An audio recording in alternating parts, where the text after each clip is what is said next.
Stidham taking over there for Bo Nix and Mile High. And then after that game, Jacqueline, you got the Rams and the Seahawks. They had the NFC Championship matchup on lock on Sunday. And if their two regular season games are any indication, you're going to be on the edge of your couch watching this. They split two tight matchups, one of them an overtime thriller in favor of those Seahawks. And former Seahawk turned analyst for us, Robert Turpin, or we also know him as Turbo. There we go. I'm used to working games with you and being on the sideline, and you're in the booth, but they let us behind desks and stuff today. Yeah, I was confused for a second. I'm like, are we supposed to be out at a stadium tonight or what? But I guess I'm cool with the in-studio. I like it. I'm cool. You know, the weather's good in here, so I don't have to fight the elements. Hey, Turbo, so you were running back, and I know during your time with the Seahawks, though, you got to witness that Legion of Boom. Now Seattle's defense, they're at the forefront once again, except now they're called the Dark Side. Why does that moniker suit them? Because it's very dark for offenses when they have the ball. It's like they can't see where they're going because there's nowhere to go. Because the defense is all over the place on all three levels, defensive line, linebackers, and of course the secondary. Mike McDonald has done such an excellent job, you know, with this unit in terms of their discipline, the way that they play. Not only statistically, you know, are they good, but when you watch the tape and you break it down, you realize how disciplined they are on all three levels, how connected they are. They don't get penalized a lot, and usually with an aggressive defense, you'll get a roughing the passer every now and then, or a holding penalty in the secondary, or maybe a pass interference, and you don't see that with this Seahawks defense, and that's really what's been the most impressive part to me, and it's going to be exciting to see what they do at this stage against the Rams this weekend.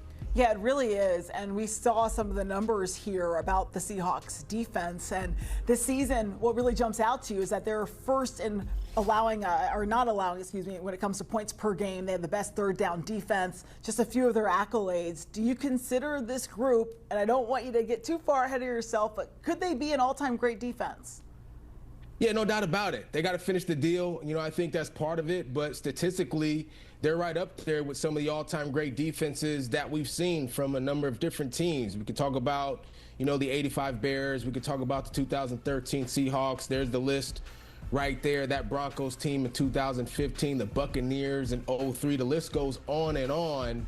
But they got to finish the deal. And that deal is, you know, coming down to the Bay Area, where I'm from, by the way, where I grew up, okay, as you know, Tiff, and bringing the Lombardi Trophy back to Seattle. But in terms of what they've done so far this season, it's hard not to talk about them in that category as one of the all-time great defenses.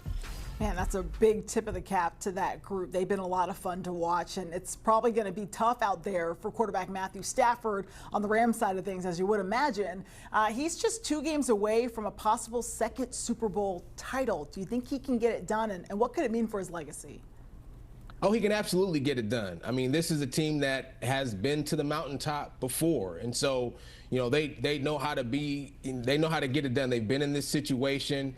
This is going to be a moment that's not too big for the Rams. They're healthy. They got a lot of veteran players, and they've got some all-time greats on their football team as well. I mean, you're talking about Matthew Stafford, but Devontae Adams has been, you know, one of the top wide receivers in the league for a long time. Puka Nacua is on his way, going and so forth. But with a win in Seattle, and Matthew Stafford, you know, being able to seal the deal with another Lombardi Trophy, certainly he's already an all-time great, but it certainly puts him in like a top 10, top 15 category in terms of quarterbacks all time. And if that happens, you got to wonder if he's playing again the next season or if he's going to go out on top. Let's go back to the Seahawks, because the other QB in this game has had quite the journey, as we know, with Sam Darnold. We can take a look at how he stacks up against his 2018 NFL draft class. And of the QBs taken in the first round, let's take a look there at the graphic. Sam Darnold in some good company. He's currently 1-1, but he could become the first QB from the class to start in a Super Bowl. Can he get past the Rams? Oh, absolutely. And Sam Darnold, over the course of his career, has done nothing but develop. Now, it took him leaving the Jets to be able to do that, but everybody's development happens differently at different times, Tiffany. And what I'm saying is, like, I remember when I played for Seattle, after my rookie year, we go to OTAs. This is like April.